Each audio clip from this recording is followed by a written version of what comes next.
ಸರ್ಕಾರಕ್ಕೆ ಕೇಳಿದ್ದೇವೆ, ನೋಡಪ್ಪ 4 ಅಣಿ 8 ಅಣಿ ಬಹಳ ದುಡ್ಡು ಆಗೋದಿಲ್ಲ. ನನ್ನ ಪ್ರಕಾರ ವೈಯಕ್ತಿಕವಾಗಿ ಇದರಿಂದ 90% ಶೇಕಡ ಕರ್ನಾಟಕದ ಬಡ ಜನತೆಗೆ ಅನುಕೂಲ ಆಗ್ತಕ್ಕಂಥದ್ದಿದೆ. ಆ ಒಂದು ಉದ್ದೇಶದಿಂದ ಹೇಳಿರ್ತಕ್ಕಂಥದ್ದು. ಅದ್ರ ಜೊತೆಗೆ ನಮ್ದೇನ್ GST ಕಲೆಕ್ಷನ್ ಆಗುತ್ತೆ ಸ್ಟೇಟ್, ಅದರಲ್ಲಿ ಕೇಳ್ತಾ ಇದೀವಿ. ಸರ್ಕಾರ ಒಪ್ಕೊಳ್ತಿಲ್ಲ ಗೊತ್ತಿಲ್ಲ, ಇದೊಂದು ಪ್ರಯತ್ನ ಮಾಡ್ತಾ ಇದೀವಿ. ಕಳೆದ 2 ವರ್ಷದಿಂದ ತಮ್ಮ ಗಮನಕ್ಕೆ ಅಂತ ಹೇಳಿಕ್ಕೆ ಇಚ್ಛೆ ಬಯಸಲ್ಲ. ನಮ್ಮ ಸ್ಟೇಟ್ಲಿಂದ ನಾವು ಮಾಡ್ಬೋದು, ಅಲ್ಲ ರೀ. ನೋಡಿ 140 ಶಾಸಕರು ಇರ್ತಕ್ಕಂಥ ನಮ್ದು ಪಕ್ಷ ಇದೆ. ಸಮಾಧಾನ ಅಂತಕ್ಕಂಥದ್ದು ಸಹಜ. ನಾನು ಯಾವಾಗಲೂ ಅದೇ ಡಿಸೆಂಟ್ ಇಸ್ ಎಸೆಂಟ್ ಆಫ್ ಡೆಮೋಕ್ರಸಿ ಅಂತ ಹೇಳ್ತೀವಿ. ಅಂದ್ರೆ ಭಿನ್ನಾಭಿಪ್ರಾಯಗಳು ಇರಲೇಬೇಕು. ಭಿನ್ನಾಭಿಪ್ರಾಯ ಇದ್ದ ತಕ್ಷಣ ಐತಂದ ತಕ್ಷಣನೇ ಅವ್ರೇನು ಪಕ್ಷದ ವಿರುದ್ಧ ಇದಾರಂತಲ್ಲ. ಅಸಮಾಧಾನಗಳು ಇಂತ ಒಂದು ಸಾರ್ವಜನಿಕರದಲ್ಲಿ ಹೇಳಿದಾಗ ಇವತ್ತು ಹೈಕಮಾಂಡ್ ಆಗಿರ್ತಕ್ಕಂಥ ನಮ್ಮ ಸುರ್ಜೇವಾಲಾ ಸಾಹೇಬರು ಬಂದಿದ್ದಾರೆ. ವೈಯಕ್ತಿಕವಾಗಿ ಅವ್ರ ಜೊತೆ ಮಾತನಾಡ್ತಿದ್ದಾರೆ. ಸೊ ಈ ತರದ ಏನು ಸಮಸ್ಯೆಗಳಿದಾವೆ ಆ ಸಮಸ್ಯೆಗಳಿಗೆ ಪರಿಹಾರನ ಕಂಡುಹಿಡಿತಾರೆ.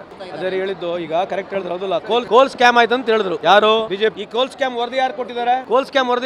ಈಗ ಕೋಲ್ ಸ್ಕ್ಯಾಮ್ ವರದಿನಲ್ಲಿ ಏನಿಲ್ಲ ಅಂತ ಹೇಳಿ 2G ಸ್ಕ್ಯಾಮ್ ಆಗಿರ್ಬೋದು, ಕೋಲ್ ಸ್ಕ್ಯಾಮ್ ಆಗಿರ್ಬೋದು, 11 ವರ್ಷ ಅವಧಿಯಲ್ಲಿ ಎಲ್ಲ ಅವರೇ ಮಾಡಿರ್ತಕ್ಕಂಥ ಇಲಾಖೆ. ಯಾರ್ದು ಇಲಾಖೆ? ಸರ್ಕಾರದ ಇಲಾಖೆಯವರು ಇವತ್ತೇನ್ ಮಾಹಿತಿ ಕೊಟ್ಟಿದ್ದಾರೆ? There is nothing. ಯಾವ ರೀತಿ ಅಂತ ಫ್ರಾಡ್ ಆಗಿಲ್ಲ.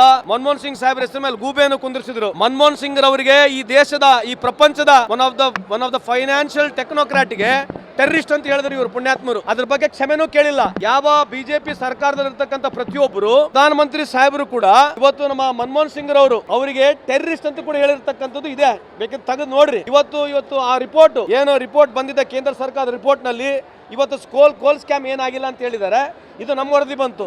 ಇವರು 11 ವರ್ಷದ ಅವಧಿಯಲ್ಲಿ ಯಾರ್ಯಾರಿಗೆ ಎಷ್ಟೆಷ್ಟು ಮೈನಿಂಗ್ ಕೊಟ್ಟಿದ್ದಾರೆ, ಯಾವ್ದು ಎಷ್ಟು ಇಂಪೋರ್ಟ್ ಆಗಿದೆ, ಕೋಲು ಕಳೆದ 10 ವರ್ಷದಿಂದ ಎಷ್ಟು ಇಂಪೋರ್ಟ್ ಆಗಿದೆ, ಇದ್ರ ಬಗ್ಗೆ ಮಾಹಿತಿ ಕೊಡ್ತಾರೆ. ಕೇಳಿ, ಅದ್ರ ಮುಂದೆ ಮತ್ತೆ ಚರ್ಚೆ ಮಾಡೋಣ ಅಂತ. ದೇಶದ ಬಗ್ಗೆ ಮಾತಾಡಕ್ ಕೇಳ್ರಿ. ಪವರ್ಫುಲ್ ಅಂತ ಹೇಳಿದ್ರೆ ರೈಲ್ವೆ ಪವರ್ಫುಲ್ ಇದೆ. ವಿಶ್ವಗುರು ಪವರ್ಫುಲ್ ಅಂತ ಹೇಳ್ಕೊಂಡು ತಿರುಗಾಡಿದ್ರೆ ಎಲ್ಲಿಗೆ ನಾವು ಇವತ್ತು? ಅದ್ರ ಬಗ್ಗೆ ಚರ್ಚೆ ಮಾಡ್ರಿ. ಯಾವ್ದು ಇಂಪಾರ್ಟೆಂಟ್ ಇಶ್ಯೂಸ್ ಇದಾವಲ್ಲ, ಬಿಜೆಪಿ ಏನ್ ಮಾಡ್ತಾರೆ ಅಂತಂದ್ರೆ ಇಶ್ಯೂನ ಕ್ರಿಯೇಟ್ ಮಾಡ್ತಾರೆ. ಯಾಕಂದ್ರೆ ಬೇಸಿಕ್ ಇಶ್ಯೂಗಳನ್ನ ಕೇಳಬಾರ್ದು ಅವರಿಗೆ. ಪಹಲ್ಗಾಮ್ನಲ್ಲಿ ಆಗಿರ್ತಕ್ಕಂಥ ಇನ್ಸಿಡೆಂಟ್ ನಲ್ಲಿ 4 ಜನ ಫೋಟೋ ಅವ್ರು ತೋರಿಸಿದ್ರು. ಯಾರು ತೋರಿಸಿದ್ರು ಫೋಟೋ? ಏನ್ರಿ? ಪಹಲ್ಗಾಮ್ ನಲ್ಲಿ ಆಗಿರ್ತಕ್ಕಂಥ ಇನ್ಸಿಡೆಂಟ್ ನಲ್ಲಿ 5-6 ಜನ ಟೆರರಿಸ್ಟ್ ಫೋಟೋಗಳು ತೋರಿಸಿದ್ರು. ಯಾರು ತೋರಿಸಿದ್ರು? ಏನಾಯ್ತು? ಅದ್ರ ಬಗ್ಗೆ ಕೇಳ್ಬೇಕಲ್ಲ.